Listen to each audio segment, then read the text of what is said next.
My people, welcome. U&I TALK SHOW. Louise, Uwacu, Ausares in the building. My people, today, Friday, May 24, 2023. Are we together or are we together? Put in the comments. I'm monitoring the chat, my people. I am here with a lot of great news, a lot of comments, a lot of questions to answer. My people, let's get into it right away. Oh my goodness, the top news of the hour, my people. Oh, I cannot wait to tell you about this one. The top news of the hour is that the real life hero of Hotel Rwanda, my people, has been released. The real life hero of Hotel Rwanda, Paul Rusesabagina, my people, Paul Rusesabagina, the real life hero of Hotel Rwanda, is getting released by the dictatorship in Rwanda. So we have received this great news. Everybody is celebrating. It's official. There's the letter releasing him. And this is great because we were going to talk about refugees, my people, refugees being sent from the UK to Rwanda. So this is going to be a perfect tie-in, my people. The Republic of Rwanda statement by the Minister of Justice is releasing Paul Rusesabagina. Paul Rusesabagina is the real-life hero of Hotel Rwanda, who was kidnapped by the criminal dictatorship of the Kagamistan in Rwanda, taken to Rwanda by ruse, by force, by treachery, in illegality. And they put up a scam trial, but the Rusesabagina family stood up and said, no. They said no. And so he is getting released, my people. This is great news. Before I speak about the refugees, the case of the refugees from the UK being sent to Rwanda, I would like to say that Rusesabagina getting released is all thanks to his family. His family, my people, as the saying goes, only the one who can afford not to lie is free. I want to thank the Rusesabagina family, particularly the daughter, Karin Kanimba. She did everything. Oh my goodness. I'm so grateful for her advocacy, for her activism, because thanks to her advocacy and her activism, so many people are much safer today out here. She testified about what the criminal dictatorship in Rwanda was doing, how they kidnapped her father, how they took him all the way back to Rwanda by force, illegally, yo. Oh, man. Ashil Kabongo, I see you. How is the great man doing? Oh, man, this is a great victory for all the people who are fighting for freedom, for all the people who are fighting about truth, about Rwanda. We don't know how the man is doing yet because he hasn't been back to his family in Belgium and the USA. So I can't wait to see how he's doing. Before he was actually kidnapped, I had been in touch with him. U&I TALK SHOW had been in touch with him. I spoke to him. We were exchanging, communicating back and forth because we were planning to interview him in Belgium. Can you believe this? We were planning to interview him, but it didn't go through. But we stayed in touch. I even stayed in touch with the family, even interviewed the Karin Kanimba on this show. So I can't wait to see him back with his family so we can see how he's doing. And if he's doing interviews, U&I TALK SHOW can't wait since he was already planning to speak with U&I. Oh my goodness, I cannot wait. So the thing we were going to talk about today is the refugees being sent to Rwanda. Let's get into it right away. What are the dangers? Somebody sent in these questions. As you know, this is a show to answer your questions, my people. And I am answering your questions. Why? Because, okay. I speak about refugees because I have been a refugee myself. I have been a refugee. I have been a refugee from Rwanda. I'm now in Canada. I'm a Canadian citizen, but I've been a refugee. And so I know a thing or two about being a refugee, and I feel for the refugees. And then on top of that, I'm a political analyst and I'm in the independent media. So, what are the dangers of refugees being sent to Rwanda, from the UK? Well, first and foremost, I would like to say that when you are a refugee, when you become a refugee, to me, to becoming a refugee is like the worst thing that could happen because you lose your roots, you lose your country, you lose everything. Sometimes it happens overnight, and overnight you lost everything. So when you're a refugee, you're thinking, since I've lost everything, the next best thing that I could do is go to the best country on the planet so that I could eventually live my best life. This was my way of thinking. I was like, I need to go as far as I can from my country, Rwanda, and I need to go to a really great country. If possible, I need to go to the best country on the planet so that I can become the best version of myself, because the worst that could happen has happened, which is to become a refugee. Now, once you've become a refugee, you're like, the next thing that I want is to go to the best country so that I could become the best that I can become, despite having been a refugee, despite losing my country. So this is the dream of refugees, to go to a great country, a better country, and to live your best life. So these refugees who are targeting the UK, they're targeting the UK to go and live there because of what they've heard about the UK. They know about Rwanda. I don't know why the UK government thinks the refugees are stupid and maybe they go to the UK by accident or whatnot. No. Or maybe they don't know about Rwanda, that's why they choose to go to the UK. No. Refugees know about Rwanda already. Okay? Refugees are not stupid. They do their own research. They know about Rwanda already. They know about which is the best country to be a refugee in, and they target that country and they head for that country. You know what I mean? The same way that I targeted Canada and headed for Canada. Now, if I get to Canada and Canada doesn't want me as a refugee, this idea that Canada would have the right to take me and then take me to whatever other country that they have negotiated agreement with is so profoundly wrong. And I think it's coming from the mentality of the UK, because they have a colonizers and enslavers past, where they went and took people, kidnapped people from their own land and shipped them to wherever they wanted. It's kind of that same mentality that they can just take people and then ship them to wherever they want, and they don't even care, or they put up a whole propaganda campaign to talk about how it's going to be safe for them, but it's not going to be safe for them. Now, let me tell you why it's not going to be safe for the refugees from the UK to go to Rwanda. First and foremost, Rwandan people are suffering. Rwandan people are living in poverty. When you're a refugee, the same way that the UK people may be complaining that, oh, immigrants and refugees, they come and take away our jobs and this and that. But still, in these countries, in Canada, the UK, Europe, the refugees who go to those countries, they're living in a society that's well off. There's a lot of people in that society that are well off, you understand, so that they can receive refugees in. If you're not well off, how can you host other people? Now, in Rwanda, it's actually the opposite.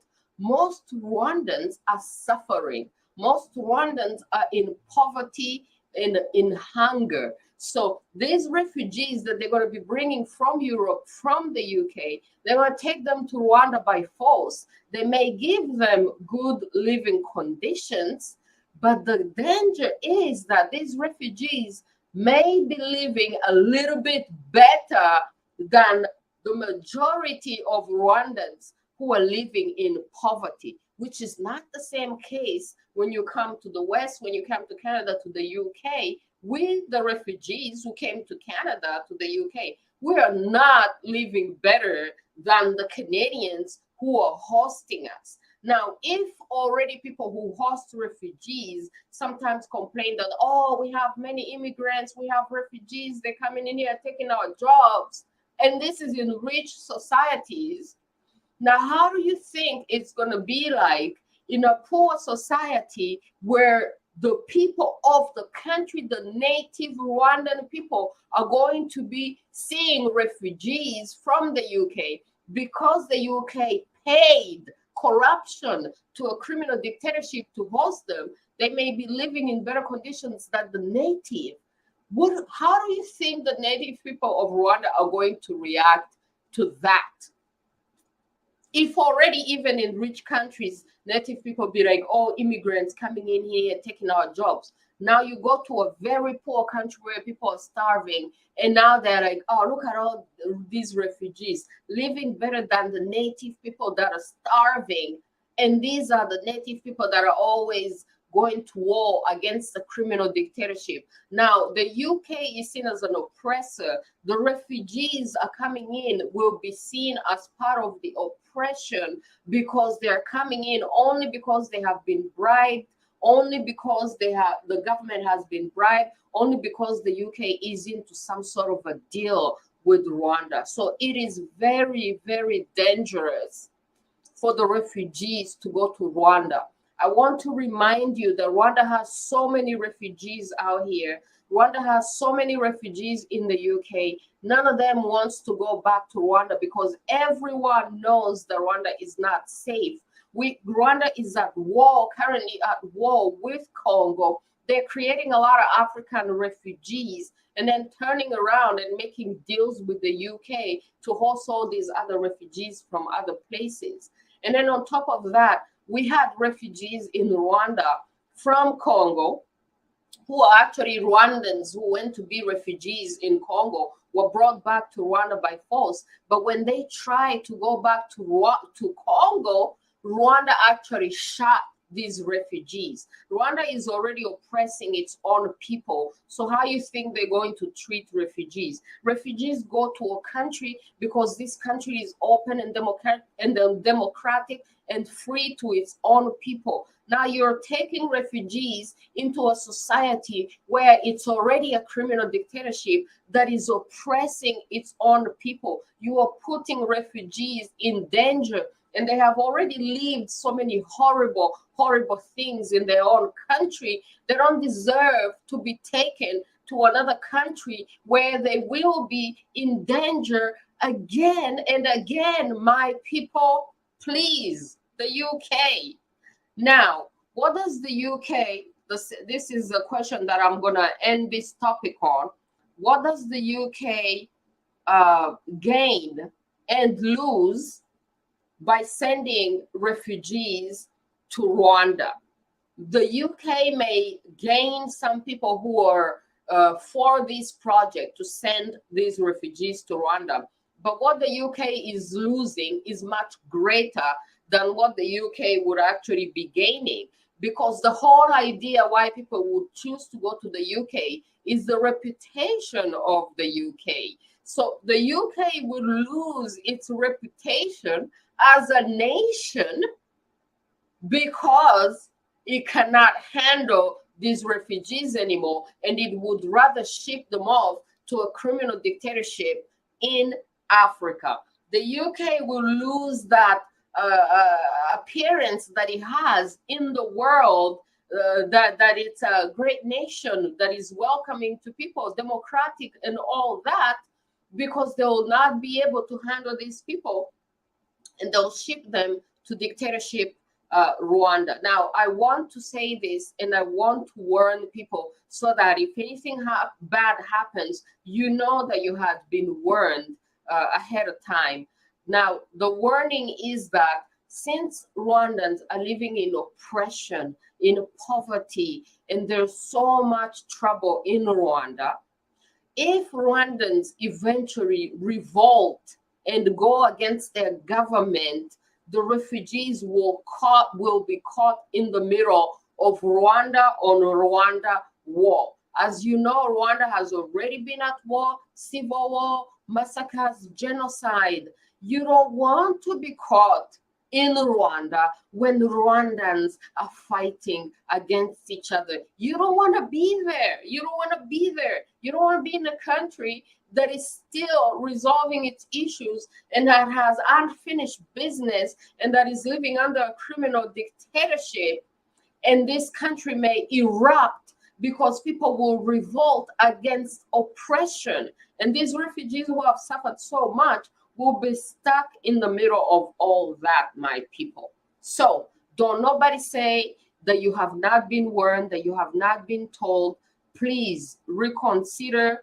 Do not ship these refugees to Rwanda because you're just putting them in danger. I will end with this picture. This lady, Breverman, she's a daughter of immigrants. You know, her parents immigrated to the UK. Why didn't they immigrate to Rwanda?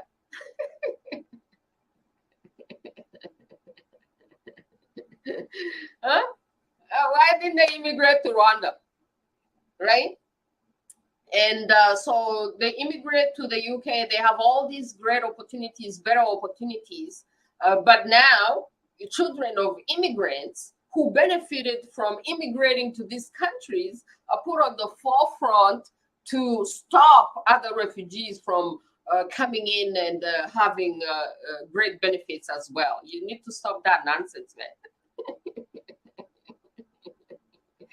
Stop that nonsense. And she looks Indian. I don't know her background, her exact background, but she does look Indian. May I remind you that Indians were actually kicked out of Africa, kicked out of Uganda, precisely because they had a criminal dictatorship that did not care, and they kicked them out.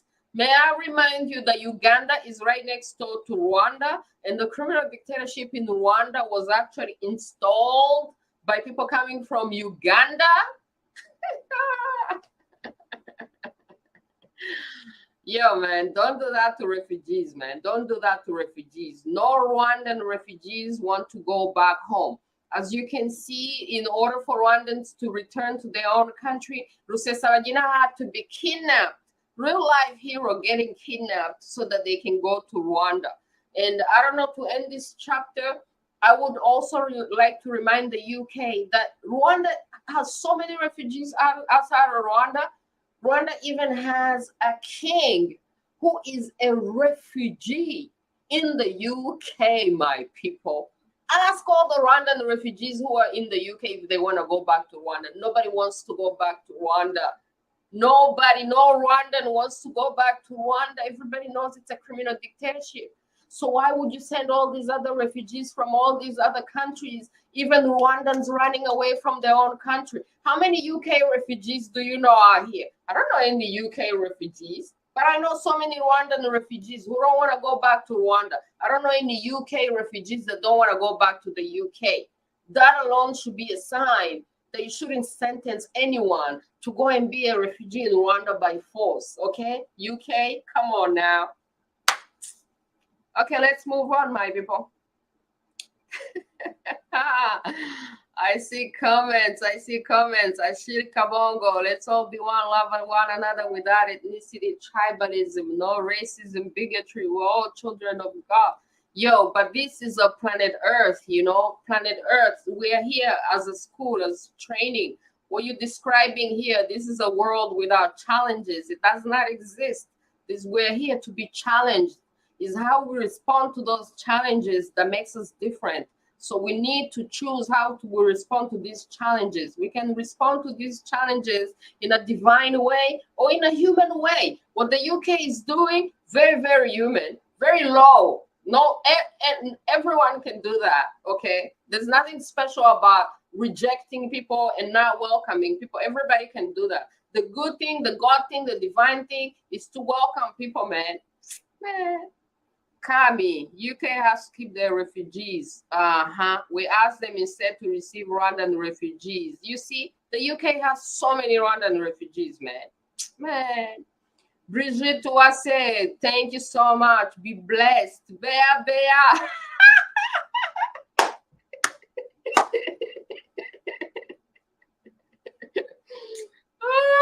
Thank you so much. We do it, Januera. We love you. I love you back. Thank you so much, my people. Yo. All right, so let's move on to the next topic in English, and then we're going to move into French. The last thing I want to speak about in English before we move into French is the ICC. All right, the ICC, my people, has decided to commit suicide by going after Putin. We were also going to talk about a question like, has being a man become so hard, and that's why men are escaping to become women?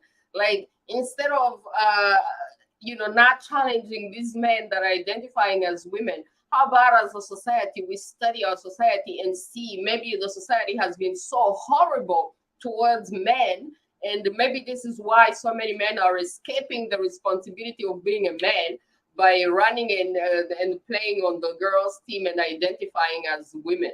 I don't know. We need to re-examine ourselves as a society, see how today's society is treating men, and why are they escaping the responsibility of being men by claiming to be women. This is something that we're going to study about. But anyways, Putin and the ICC, my people, now. Russia is not even has not even signed. Russia hasn't even signed to be part of the ICC, and yet they go after Putin. So the only question as Africans that we should be asking: look at all these other criminals, leaders, criminals that the ICC has yet to go after. Look at all those wars that they're responsible for. I heard even people talking about they're going to arrest Trump. They haven't arrested any of these other presidents, criminals who have so many more criminals.